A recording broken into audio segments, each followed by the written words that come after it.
Di Vino Vino mi ha portato a Butrio, sono nelle prime colline dei Colli Orientali. Sono andato a trovare Francesco Spitaleri, che è l'enologo dell'azienda Conte Artemis Maniago. Sono venuto a trovarti. Perché sono venuto a trovarti? Spiegati perché. Perché l'azienda ha preso nella top 50 del Friuli Venezia Giulia un meritato riconoscimento con un vino bianco. Il protagonista sei tu, Francesco, di questa puntata. Allora ti volevo chiedere, insomma, cioè l'anno scorso mi pare con un rosso, no? Quest'anno abbiamo un bianco, insomma, no? Bianco di punta, no? Che fa parte di un piccolo territorio, insomma, qua dietro. Sì, sono le nostre colline dietro la cantina. È un vino nato per una scommessa, cioè... È un ronco, come si dice, sì, no? Da queste parti. Proprio una collinetta. È un vino nato un po' per fantasia, un po' per estro, destinato inizialmente al mercato soprattutto americano, dove è molto apprezzato e praticamente il 90% di questo vino va lì. Cioè, quando dici mercato americano, mercato asiatico, che vino è, scusa, perché noi qua siamo abituati a bere vini, insomma, un po' alcolici da queste parti, no? Cioè strutturati. Ecco, gli americani, cioè, che vini bevono? Ma allora, bisogna distinguere sempre i due momenti, il momento dell'ingresso di un'azienda su un mercato e il momento invece poi del consolidamento. Il momento dell'ingresso lo fai quasi sempre con prodotti più vicini a quello che è il modo di bere del paese, quindi devono un momentino riconoscersi, devono ritrovare qualcosa. Quindi ad esempio in questo vino qua che è fatto, inizialmente era fatto Pinot Bianco Chardonnay, su quei mercati sono vini che conoscono, che apprezzano e quindi facili. Vini internazionali, no? Successivamente a questo vino abbiamo dato una connotazione decisamente più friulana, portando dentro tra le uve che appassiamo per fare questo vino secco del friulano, del Tokai. E questa modifica poi ha incontrato molto, è piaciuta perché lo ha caratterizzato in una maniera più territoriale. Ha portato il friulano tra un Pinot e uno Chardonnay?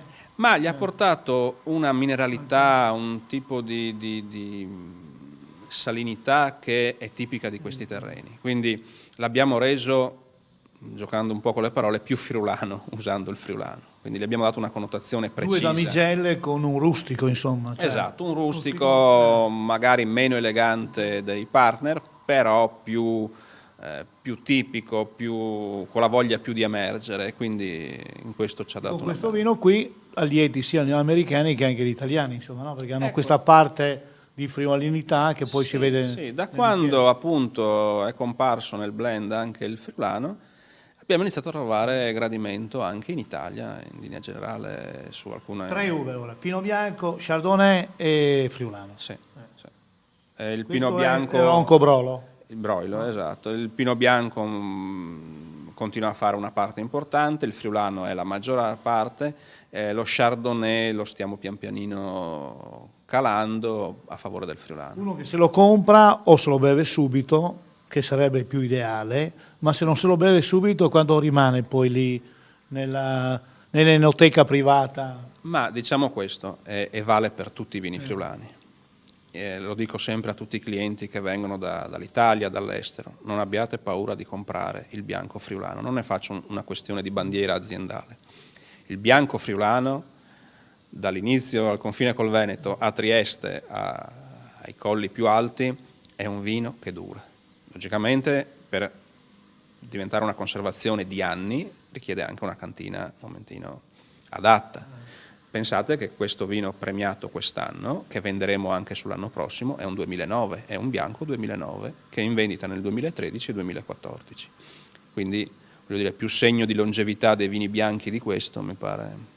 Queste guide vi tengono sempre su alti con la qualità, no? Però qualcuno diceva troppa qualità si può anche morire se non viene spiegata, no? Cioè molte volte il vino non viene spiegato e per l'altra parte non viene recepito. Cioè oggi ci sono vini da poco prezzo, vini medi, vini alti, no? Dov'è la difficoltà? È spiegare il territorio, spiegare le uve, spiegare come si vendemmia, come si appassisce, cioè è questo che manca un po' al mondo vino, no? Sono in pochi che lo sanno raccontare, che lo sanno spiegare. Ovviamente... Non trovi che c'è una carenza, no? Cioè che noi non riusciamo a spiegare, cioè noi siamo indietro rispetto ai francesi che hanno questa caratteristica che ti spiegano per un'ora intera. Senza andare all'estero, anche rispetto ai toscani.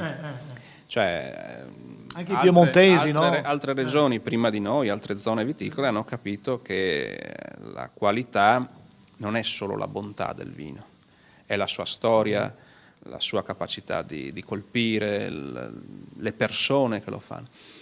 E quindi se io comunico solo pensando che il mio vino è buono e si farà una strada, no, non se la farà.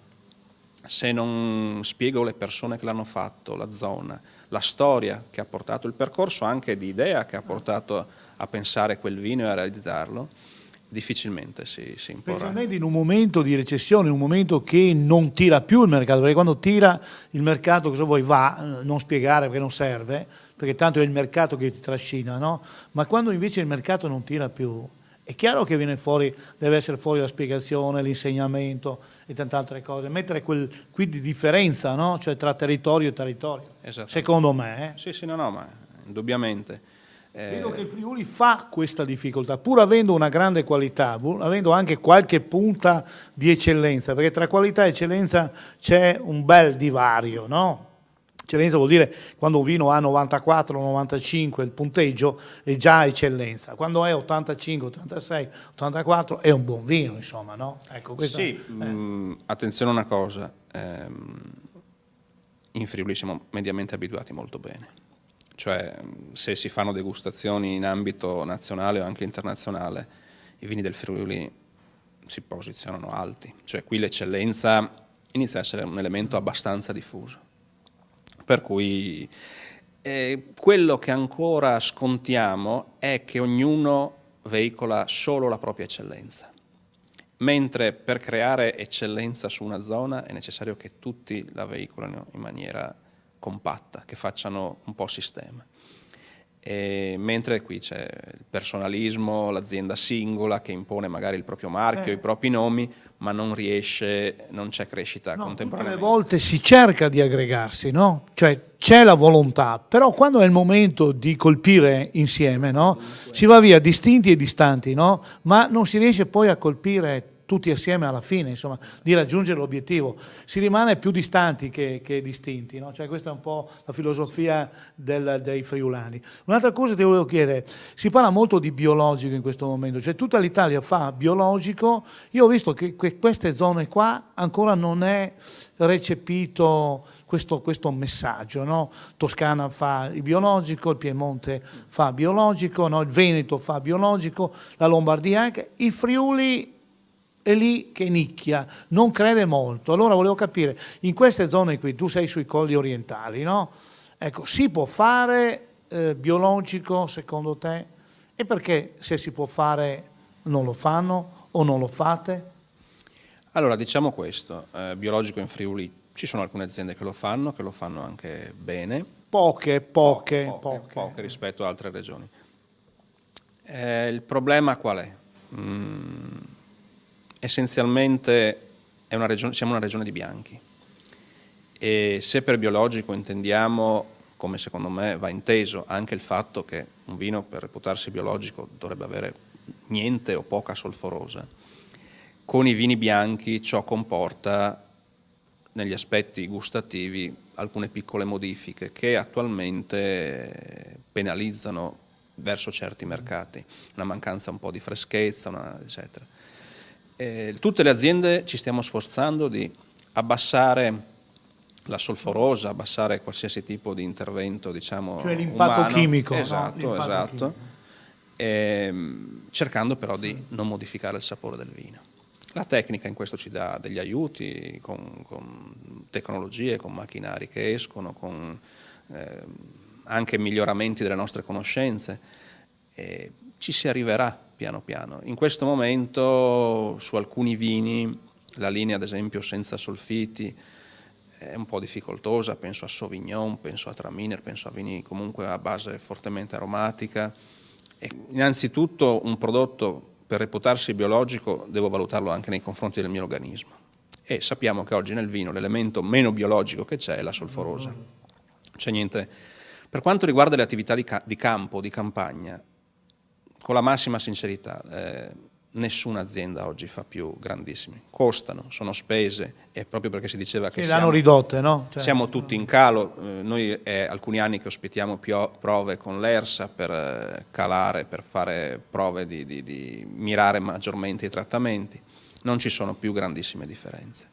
Quindi noi, quando facciamo fare le analisi dei residui, perché le facciamo fare per vedere se la nostra conduzione è sana da questo punto di vista, vediamo che i nostri parametri sulle uve sono quasi confrontabili con quelle di un'uva fatta da agricoltura biologica. Bene, siamo giunti al termine, Francesco. Guarda, ti voglio premiare io, eccolo qua, top 50 bianco ronco broilo 2009. Eccolo qua, DOC Friuli Colli Orientali, vino eccellente con 8700, insomma un punteggio abbastanza alto, buono.